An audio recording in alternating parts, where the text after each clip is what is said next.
Hey guys, I'm back here again this week and we are working again on the Nissan. Cold weather is really creeping in, and it's creeping in fast here in this part of the country, so it's important to me that we get this thing back on the road and drivable by Declan so that we can get his IROC off the road. I don't want him driving that thing around when it gets snowy and when the ice and snow hits the roads. For those of you who might not be watching us from the northeast part of the country, when it gets cold here and it gets wet, they put salt on the roads to help keep the roads from getting icy. And that stuff starts clinging to the undersides of the cars. And once they start putting it down, usually somewhere around late November, early December, it really doesn't come off the roads until the first good rain of the spring. So we want the IROC off the road by the time that happens. And honestly, clock is ticking. We've already had our first frosts.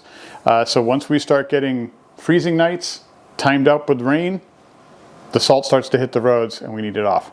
So I've done a little research on this thing and I think we're ready to tackle it. You might recall from the last episode when we looked at this and we hooked it up to the scanner, that the scanner was telling us that we had an ABS issue with the right front wheel. And that was most likely a tone ring, since we've replaced all the ABS sensors on all four corners of the car. Well, I did a ton of research. And by research, I really just mean that I did a lot of investigating online and looked for how to replace the tone ring on the front of this car and was really kind of puzzled. You can't. Nobody sells that tone ring individually. And then that led me down to realize that maybe it's part of the actual CV axle. Not really, not on this car. Nobody makes CV axles with a tone ring attached. What they do make is wheel axle hubs with the tone ring attached. So we went and got ourselves one of those. So today the task is we're going to take off the old wheel hub, which I am sure is going to be rusted on there like it is a part of the vehicle. And we're going to knock that thing off and put this one on. I'm making it sound easy. This is going to be a nightmare, I'm sure, because it's all rusted on there. Let's get started. All right, let's first get this wheel off.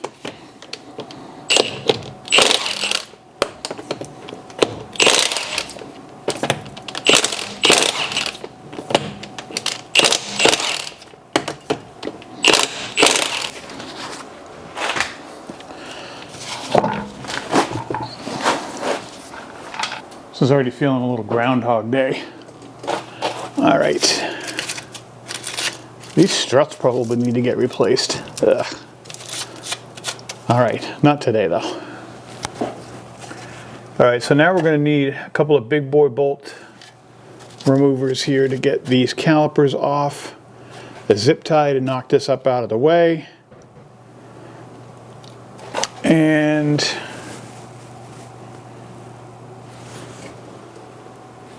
we're going to need probably our big old adjustable wrench to get this nut off, because I don't have the giant, I think 32 millimeter nut that you need to get this off.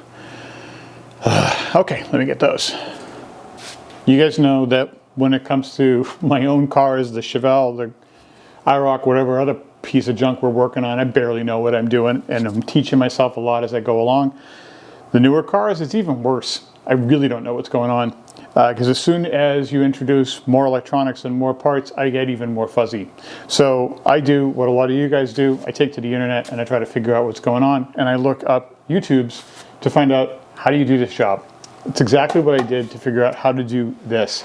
So I did manage to find a few videos, one in particular that was pretty helpful, that was specifically about how to change out the wheel hub assembly on a 2012 Nissan Rogue, which this is. So let me show you what's going on here, and then hopefully that's going to translate to what I'm doing. All right, so this is the assembly that we're talking about. There's our rotor, caliper assembly. The first thing we're going to do here is we're going to remove that bolt, and there's another one similar to it down the bottom. Those two bolts are going to free up our caliper. Then we'll hook that up and get it out of the way. Then the next thing we're going to do is remove this big guy, that big retaining wheel hub nut, and that's basically going to make it so that the CV axle is then free. Once that's free, we should be able to hopefully pull that back through, and once that's pulled back through, we should then be able to pull that CV axle back through here and then get access to the 4 nuts or bolts that are holding that main assembly on. So that's the plan right now. The only saving grace with this assembly for the calipers is that I just had it off last week, so it's not all rusted on frozen, so that's good. Makes it a little bit easier getting this off. I don't know about everything else.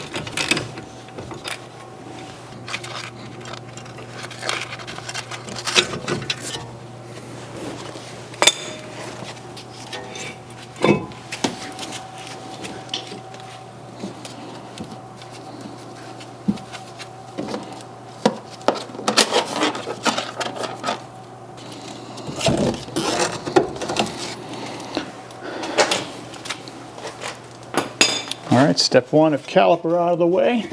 Now let's get the rotor off. Set that aside.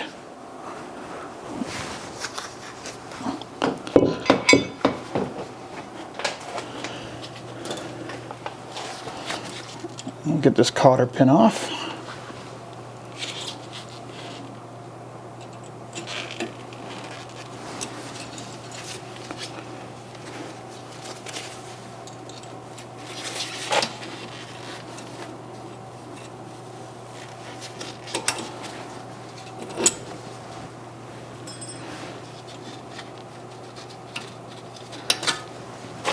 And then let's see if we're actually able to remove it with an adjustable or if we're going to be stuck here.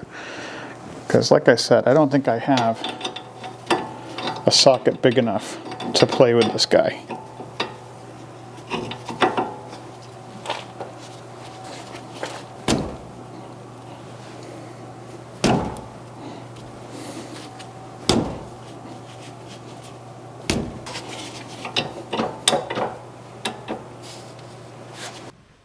Quick break in the action, guys, to tell you about some new merch alerts. It's the new, or a new, Throwing Wrenches Garage logo, kind of an old-timey throwback look to the logo, and a new saying on the back.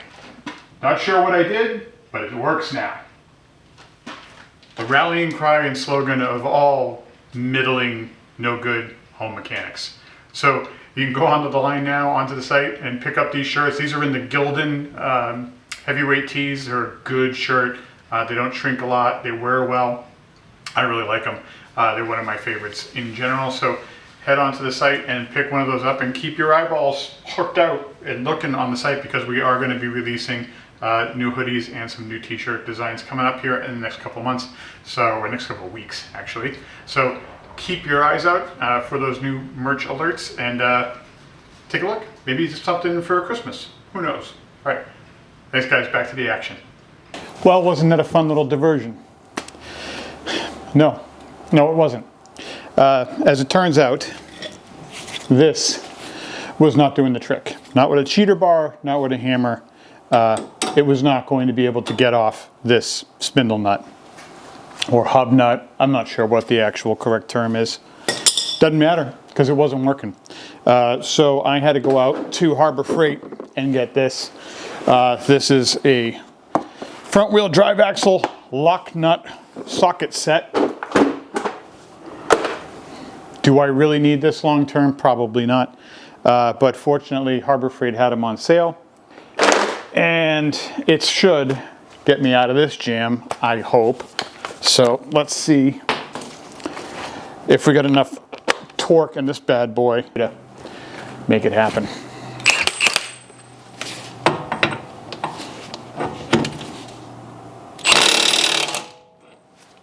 Bingo.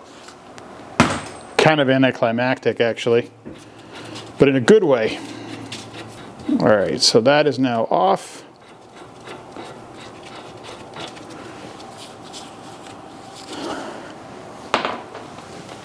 Let's put this back so we don't lose it.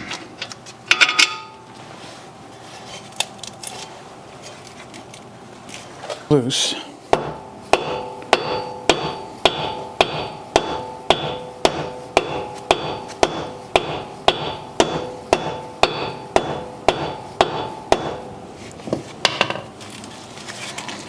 All right, turn the wheels.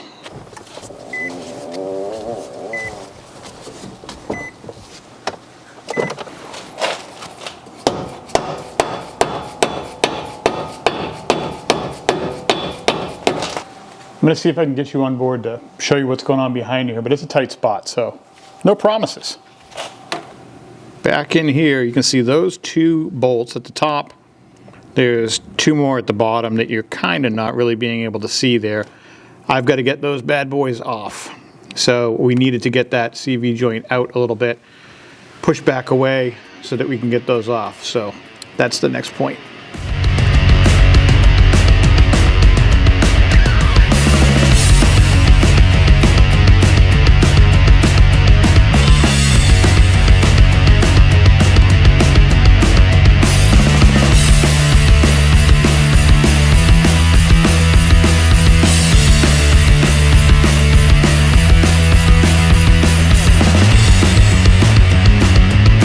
So it occurs to me that I think the easier way to do this is going to be to break this spindle or this knuckle loose from the strut. I think if I do that, I can get the CV axle clear of this, and it's just going to give me more freedom. So I got the impacts out. I think I'm going to go ahead and do that.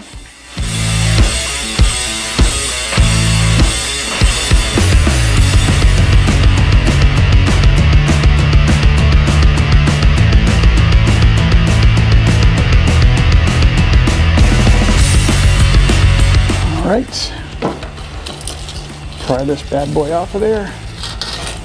There we go.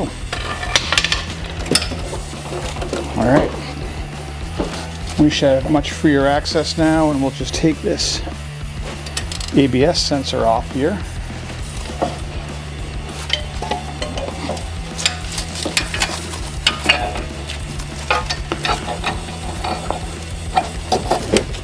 Here we go. So now, much more free and unfettered access. A better view as to what's going on here.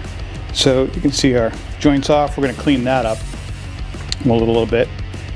Wire brushing before we go back in, but that's what we have going on for us. So we're going to pop that bad boy out now. We'll just get those bolts out, and we should be good. And this piece is almost certainly not going to come out voluntarily.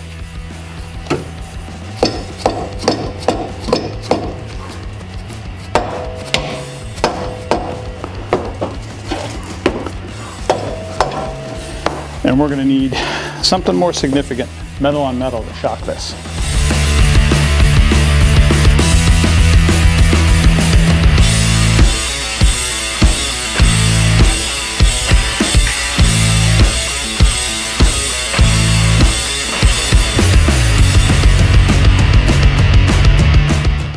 So this part is the tone ring, I guess, or reluctor ring. I'm not honestly sure what the difference is between the two. This is not a toothed ring. I think that's what's on the back. But this is really rusty and scored, which I imagine is not doing us any favors.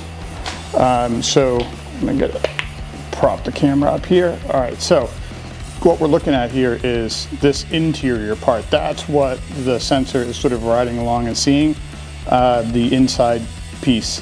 And it's pretty gross.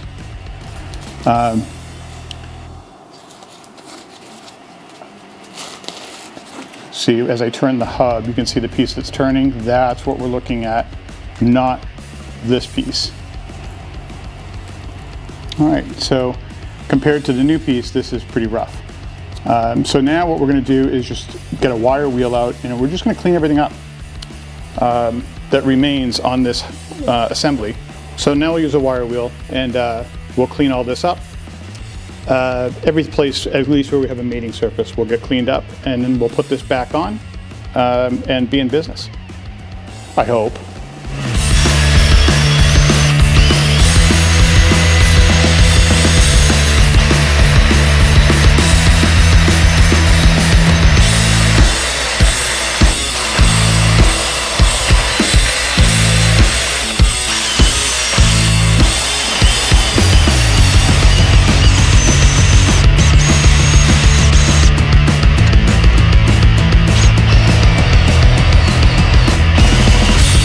All right, so a bunch of you mentioned online that the whole area where the ABS sensor meets up with the body of this unit needs to be clean. And this one isn't, for sure. So we're going to go ahead and clean that up, for one, on the outside, but also, and you can kind of see inside this thing a little bit, if I can get it to focus. Not so much. It's pretty rusty on the inside too, so we're going to clean that out. Now the trick to that, because like how do you get inside of there? This is a little clever hack if you want to clean out the inside of any kind of borehole without actually going in and using a drill bit and potentially damaging the metal. If you guys are owners of pew-pews and responsible owners of pew-pews who clean them, you probably have these bore cleaning brushes. They're just little brass brushes. If you don't have them, you can get them real cheap, and you can get them at Walmart. They come in different sizes for different bores. I think this is a 38 bore that's going to fit in here pretty good. It's not going to screw up the metal because it's just brass. But if I spray in a little bit of brake clean in there and then go at it with this, it should do a pretty darn good job of getting rid of the rust. I mean, that's basically its job. So that's what we're going to do.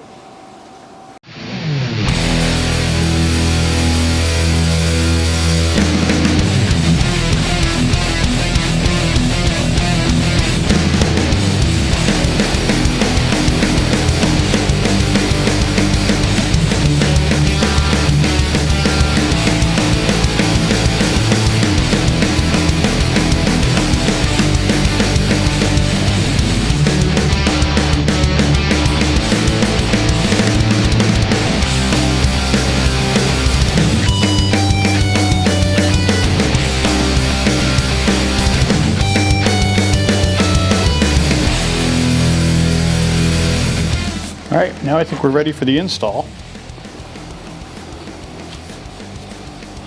Let's get this guy in here. The wheel hub assembly itself fits inside the knuckle with a super tight metal-to-metal fit.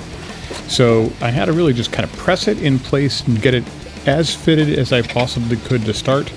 And then I went ahead and just started all 4 of the bolts and started snugging them in place to try to draw it in as much as I could. Then once I was pretty sure I had this thing firmly in place and it wasn't going to walk on me or go out of alignment, then I used the hammer to just tap it in place the rest of the way to make sure that it's seated properly. I know it maybe looks like I'm kind of acting like a gorilla with this, but trust me, I wasn't. I was taking my time and being patient with this. It just needed a little bit of force because this connection is so tight. And these ones do get torqued down. They're supposed to be 62 foot-pounds of torque, so we are going to torque these down to spec. But first, obviously, we're going to go ahead and just hand tighten them.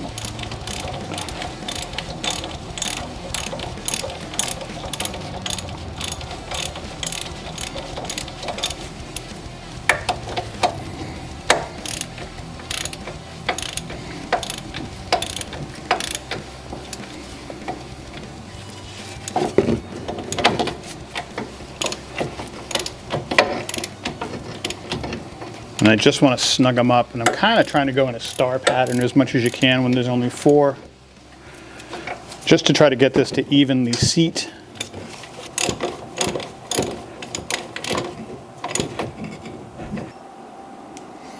All right, we're at 62. Let's make it happen, Captain.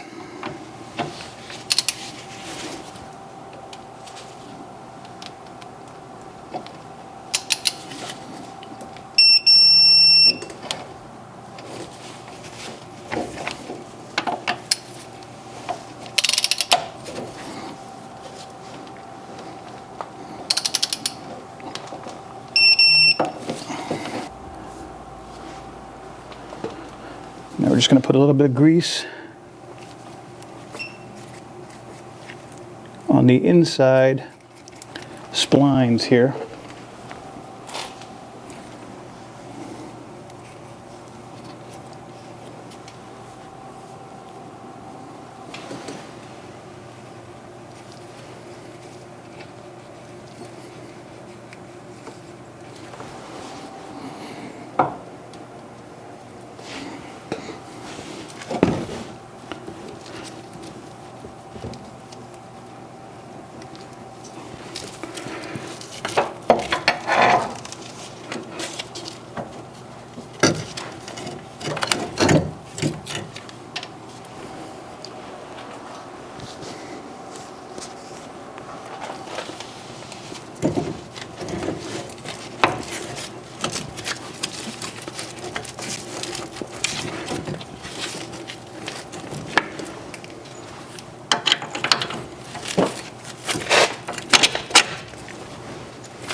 Now that's in place.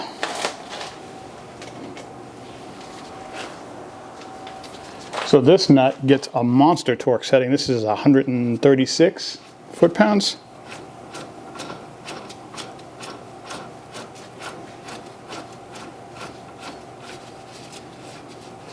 Booyah. Now I'm extra glad that I got this because honestly, even if I had been able to get it off, there's no way that I would have been able to correctly torque it with an adjustable wrench, so I'd be back to this again.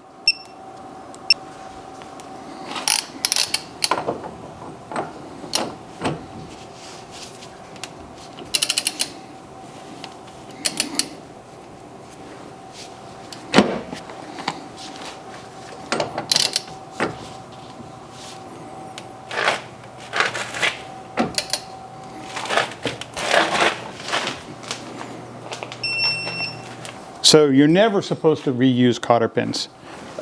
In truth, I do a lot. You really shouldn't. And in an instance or a usage like this one, you really, really shouldn't. This is kind of important. Unfortunately, I've got some cotter pins that are the right size. So we're going to do the right thing for a change.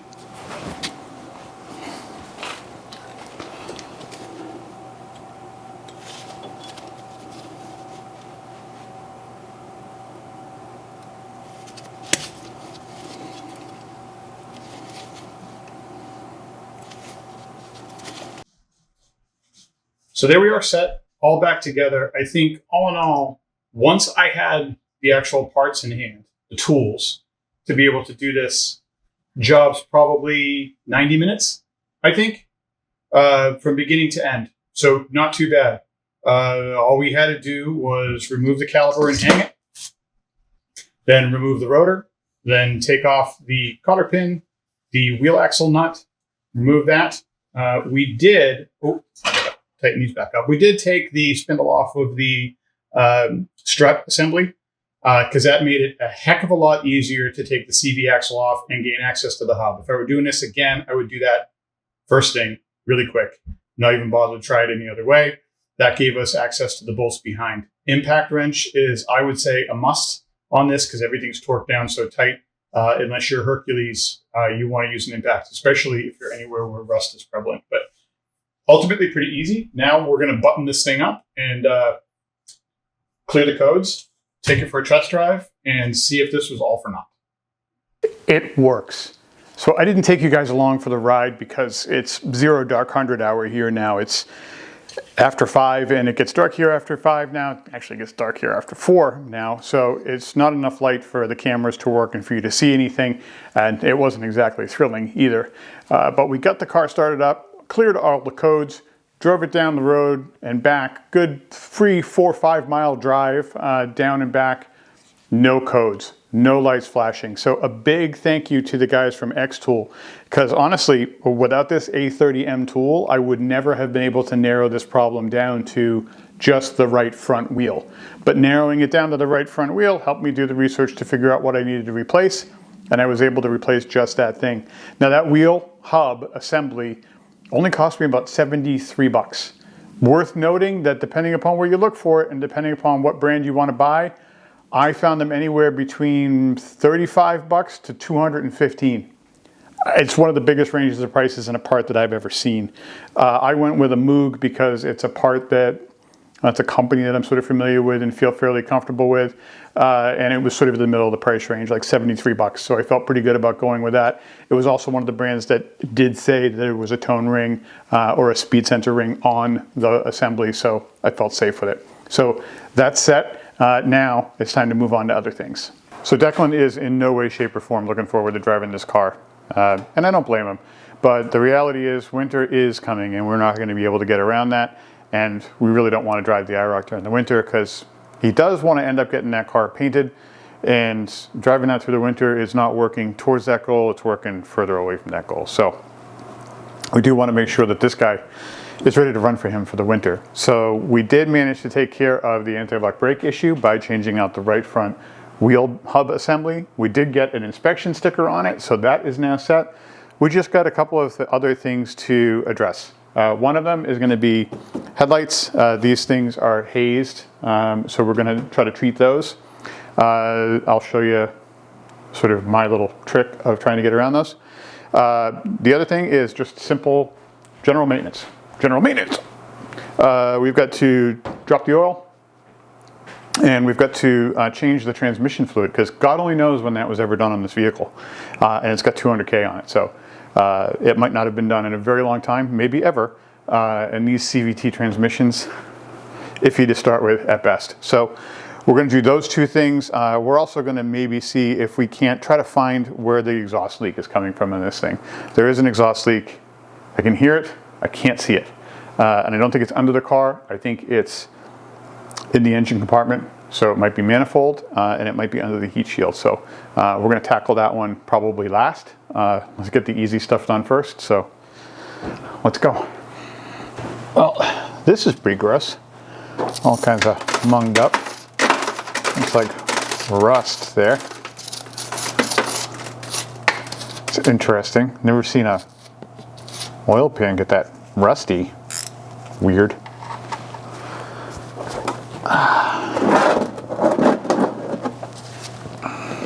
We're going to do the oil first. Seems to make sense, because then keep the oil clean for the recycling.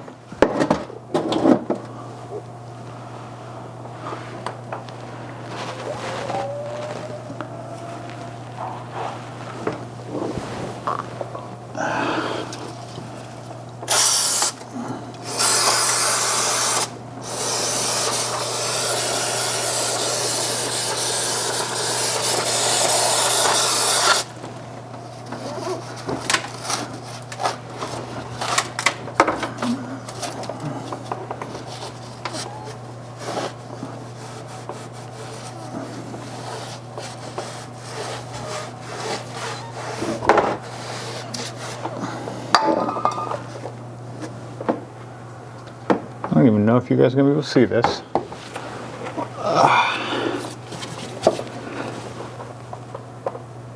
This guy's little enough so that I can't get a filter on him. So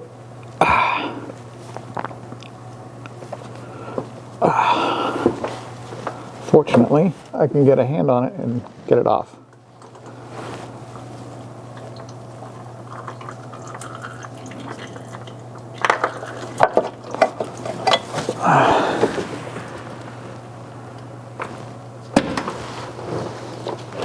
It's in a weird spot where this little flap is.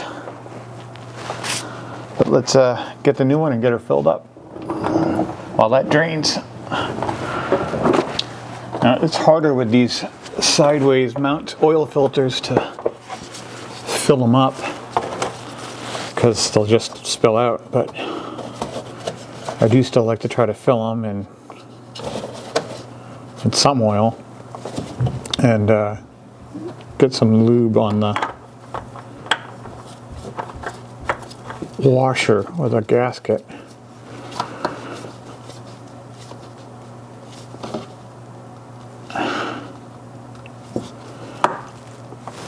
And yes, guys, we're putting the wicks on here.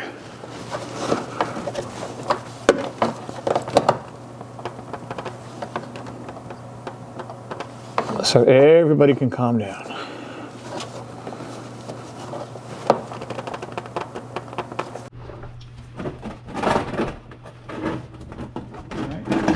last thing we have to do under here is just drop this trans fluid.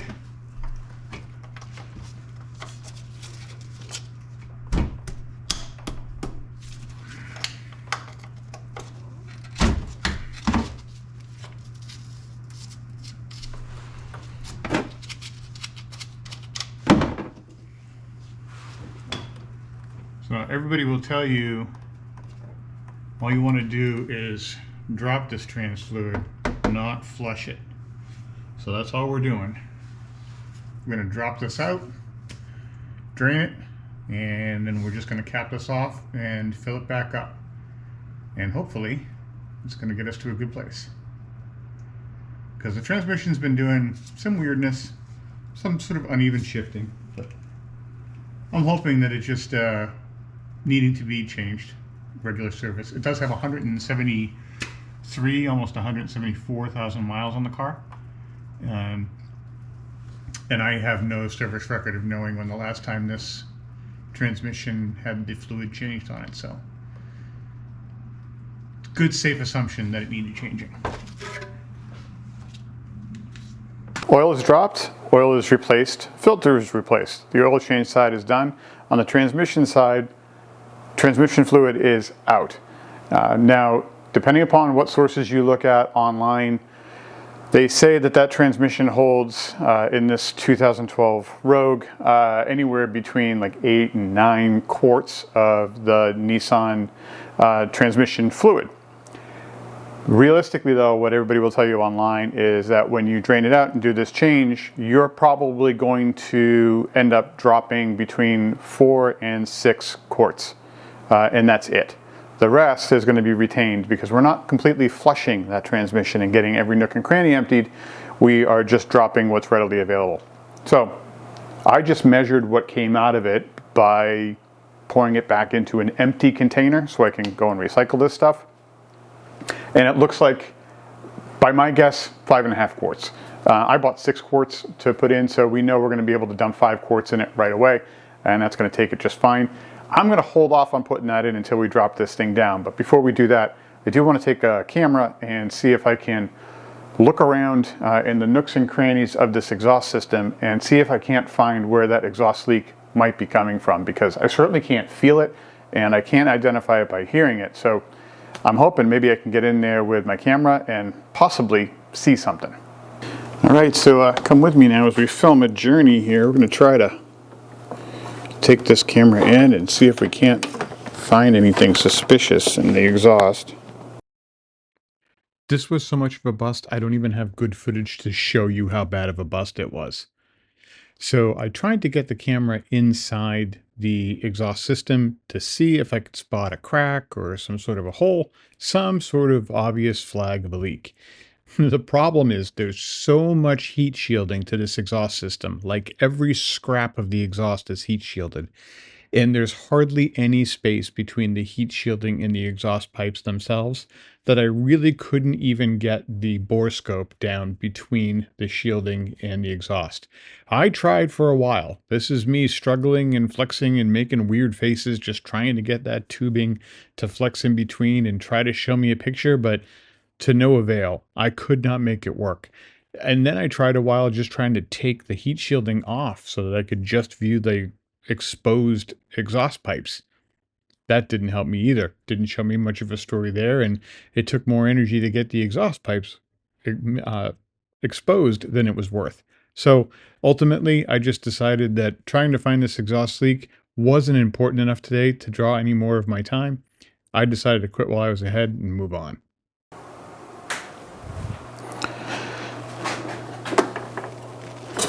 This ought to be fun to fill.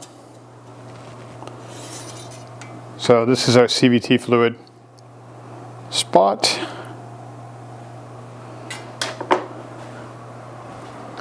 We're going to need the skinny one. Here we go.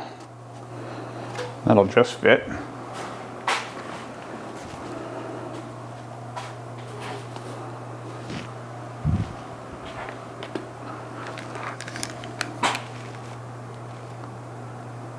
So the dipstick reads but this needs to be the NS2 fluid, and this fluid is compliant with NS2 and NS3.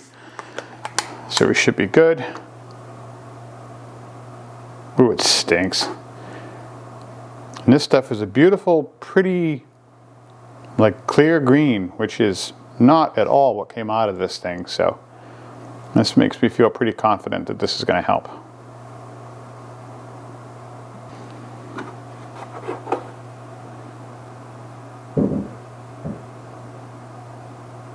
I gotta say,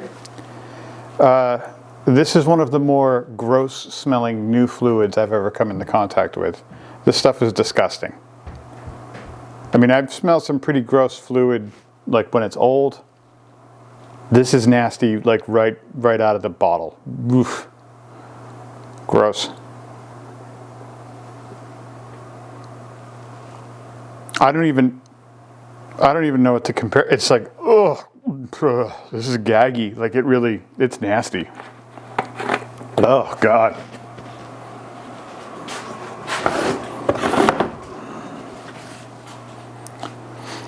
Ew, it's got like a gross, like chemically, like almost smells like if you let something rot for a while. Oof. Man.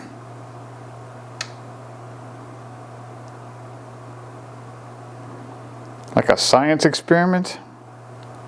You know, you leave some fruit out for a while in a heat or something.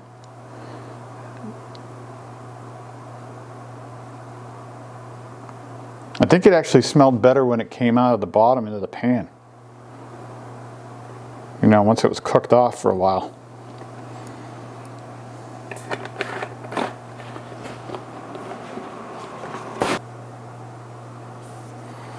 Well, so this is funny. It only took 4 quarts, and it's reading full cold. So we're going to stop there.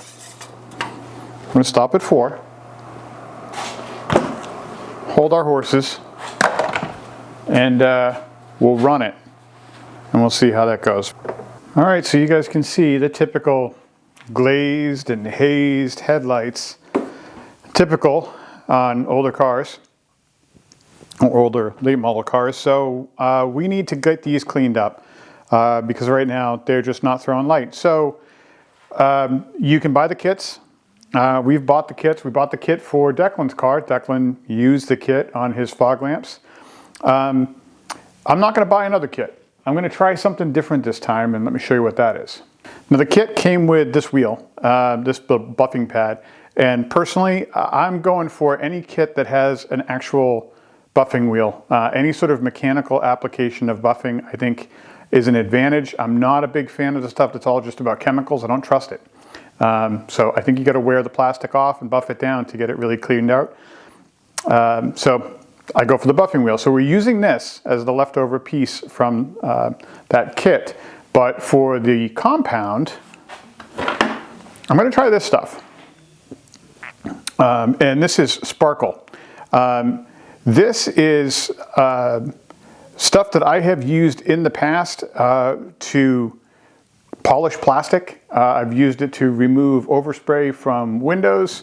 I forget where I found out about this stuff in the first place, but it tends to work on stuff like this. So I'm going to try it out and see if it does the trick. And honestly, these things are so bad. Like worst case scenario, I just have to buy another set of the cleaner. So we'll find out. You for sure want to mask this off first. It's going to make an unholy mess. So you want to mask off all the paint that you can, just to keep yourself from having to clean it up later. Unless you like to clean up messes, then you know, by all means, mask off nothing and have fun with that later. But I'm not a fan of cleaning up the mess. I'm also not really a fan of the masking, but more of a fan of not cleaning up the mess. So that's what wins. One form of laziness winning over another. Isn't that what all this is really about? Sort of one form of laziness beating another one out. Kind of think that's what most things are. Battle of which laziness wins.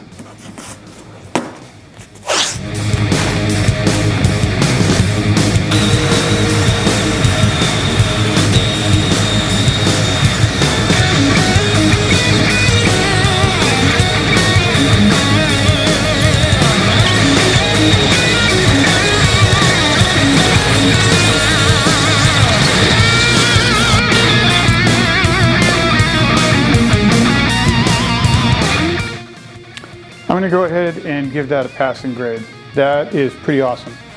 So much clearer than it was before.